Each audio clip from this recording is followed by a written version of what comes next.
These computer problems highlight the downside of our dependence on technology. Dan Ackerman, an editor with our partner CNET, is with us. Good morning, Dan.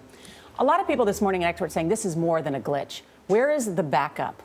Where is the redundancy? I mean, is this a wake-up call? And this is a wake-up call that we spend a lot of time, a lot of effort and attention and money protecting against hacking and cyber terrorism, cyber espionage, and these are all very important things. But the less glamorous part of it is the regular everyday IT work that keeps these systems up and running, the systems that we're so dependent on. And what we saw yesterday was 3 different cases where 3 different fairly basic bread and butter issues kind of fell down, and that's why we had 3 problems on the same day. You ask yourself, though, when something like this happens, if you can have internal problems like this, does that make these systems more vulnerable to external attacks? You know, I almost think that we're so focused on the external attacks that maybe we don't pay enough attention to the internal systems, and that's kind of what happened here. If you can have a router that goes down like happened on United, and they didn't have another piece of hardware ready to slot in immediately, you're down for an hour or so, and the airlines are so tightly packed that that has a ripple effect around the world.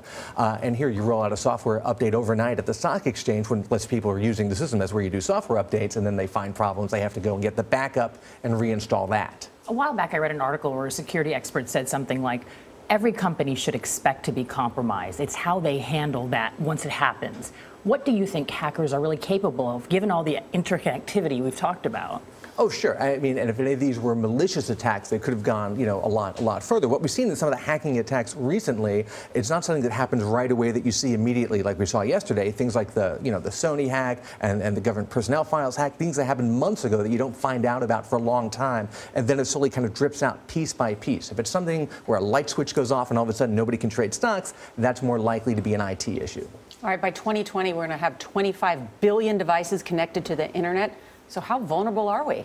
I think we're vulnerable to deliberate actions, but we're also vulnerable to just the systems not working the way they should because they're so complicated and it's such a mix of old and new. Just getting everyone in the company on the same operating system is a huge challenge.